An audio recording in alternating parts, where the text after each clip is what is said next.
எதிர்நீச்சல் சீரியல்ல ஈஸ்வரி கதாபாத்திரம் நடிக்கக்கூடிய கனிகா இப்ப அந்த கேரக்டர் விலகிறத பத்தி அதே சீரியல்ல கரிகாலன் கதாபாத்திரம் நடிக்கக்கூடிய விமல்குமார் சில விஷயங்களை எமோஷனலா ஷேர் பண்ணியிருக்காரு. சன் டிவில டெலிகாஸ்ட் ஆகக்கூடிய மக்களுக்கு ரொம்ப பிடிச்ச ஒரு ஃபேவரட் சீரியல் தான் எதிர்நீச்சல் தொடர்கிறது. சீசனோட வெற்றிக்கு அப்புறமா திருச்செல்வம் சீசன் 2 எதிர்நீச்சல் தொடர்கிறது அப்படிங்கிற பேர்ல இயக்கி வந்துட்டு இருக்காரு. இந்த சீரியல்ல கேரக்டர்கள் அடிக்கடி மாற்றப்படுறது வழக்கமான ஒண்ணுதான். ஆதி குணசேகரன் கதாபாத்திரம், ஜனனி கதாபாத்திரம் இப்படி எல்லாமே மாற்றப்படும் போது கடைசியா இப்ப ஈஸ்வரி கதாபாத்திரம் நடிக்கக்கூடிய கனிகா இந்த சீரியலை விட்டு விலக போறாங்க அப்படிங்கிற மாதிரியும், அதுக்கு அவங்களோட தனிப்பட்ட காரணங்கள் தான் முக்கியமான விஷயங்கிற மாதிரியும் சில அப்டேட் கிடைச்சிருக்குது. குறிப்பா ஈஸ்வரி கதாபாத்திரத்துக்கு பெருசா முக்கியத்துவம் கொடுக்கப்படுறது கிடையாது, அதனாலதான் அவங்க விலகுறாங்கிற மாதிரி ஒரு பக்கம் செய்தி வருது. இன்னொரு பக்கம் அவங்க துபாயில ஒரு பெரிய பிசினஸ் பண்ணிட்டு இருக்காங்க.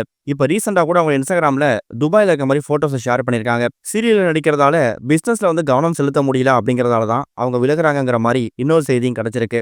எது எப்படி இருந்தாலும் அவங்க விலகிறதுக்கான முக்கியமான விஷயம் அது அவங்களோட தனிப்பட்ட விருப்பம்ங்கிற மாதிரி அதே சீரியல்ல கரிகாலன் கேரக்டர் நடிக்கக்கூடிய விமல் சில விஷயங்களை ஓப்பனா ஷேர் பண்ணியிருக்காரு. இதை பத்தி அவர் பேசும்போது என்ன சொல்லிருக்காருன்னா, இந்த எதிர்நீச்சல் தொடர்கிறது அப்படிங்கிறது ஒரு பெரிய பயணம். சீசன் 1க்கு நீங்க கொடுத்த ஆதரவை விட சீசன் 2க்கு அதிக ஆதரவு கொடுத்து வந்துட்டு இருக்கீங்க. இந்த சீரியல்ல அடிக்கடி கேரக்டர்கள் மாற்றப்படுறது எப்போ நடக்கிற ஒண்ணுதான். அப்படி ஒருவேளை ஈஸ்வரி கதாபாத்திரம் நடிக்கக்கூடிய கனிகா அக்கா இதுல விலகுறாங்கன்னா அது அவங்களோட தனிப்பட்ட முடிவு. அதுல யாருமே தலையிடுறதுக்கு எந்த விதமான உரிமையும் கிடையாது. அவங்க பட வாய்ப்புக்காக வெளியில போகலாம், இல்ல அவங்களோட பர்சனல் விஷயங்கள வெளில போகலாம், ஹெல்த் இஷ்யூ காரணமாக வெளில போகலாம். இதுதான் விஷயம் அப்படிங்கிறத நம்ம அவங்கள்ட்ட கேட்க முடியாது. அவங்க விலகணும் அப்படின்னு முடிவு எடுத்துட்டாங்கன்னா அதுக்கான ப்ராப்பரான விஷயங்கள்லாம் முடிச்சுட்டு அவங்க அந்த சீரியலை விட்டு விலகிடுவாங்க. மற்றபடி அவங்களுக்கும் சீரியல் குழுவுக்கும் மனஸ்தாபம், சண்டை அந்த ஒரு காரணத்தால விலகுறாங்கிற மாதிரி பல வாந்திகள் பரவிட்டு இருக்கு. அப்படிப்பட்ட விஷயங்கள் எதுவுமே உண்மை கிடையாது. எது இருந்தாலும் அஃபிஷியல் நியூஸ் வர வரைக்கும் வெயிட் பண்ணுங்க. தொடர்ந்து சப்போர்ட் பண்ணிட்டே இருங்க.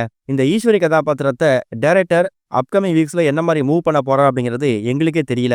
ஈஸ்வரி அக்கா கோமா சைடில் இருக்க மாதிரி தான் இப்போதைக்கு கதைக்களம் போயிட்டு இருக்கு. ஒருவேளை கனிகா அவங்க விலகுறாங்கன்னா டைரக்டர் திருச்செல்வம் சார் இதை அந்த கேரக்டரை இறந்து போற மாதிரி காமிக்க போறாரா, இல்ல வேற யாரும் கேரக்டர் நடிக்க வைக்க போறா அப்படிங்கிறத கூடிய சீக்கிரம் அப்டேட்டா விடுவாங்க அப்படிங்கிற மாதிரியும் கரிகாலன் கேரக்டர் நடிக்கக்கூடிய விமல் அவர்கள் சில விஷயங்களை ஷேர் பண்ணியிருக்காரு.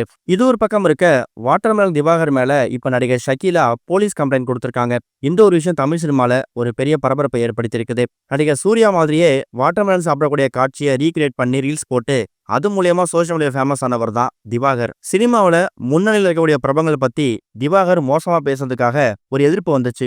அவங்கள பத்தி அவர் பேட்டி அளிக்க போனப்ப தொகுப்பாளர் அவர் கேள்வி கேட்டு வருத்தெடுத்த வீடியோ வெளியானுச்சு.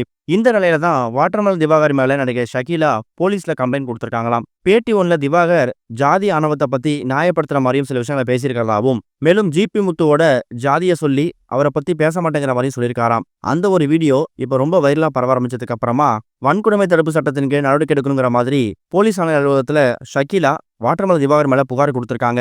அந்த ஒரு விஷயம் இப்ப தமிழ் சினிமா வட்டாரத்தில் பரபரப்பை ஏற்படுத்தியிருக்கு. இது வரைக்கும் கனெக்டிங் டிவிக்கு சப்ஸ்கிரைப் பண்ணனா மறக்காம சப்ஸ்கிரைப் பண்ணிக்கங்க.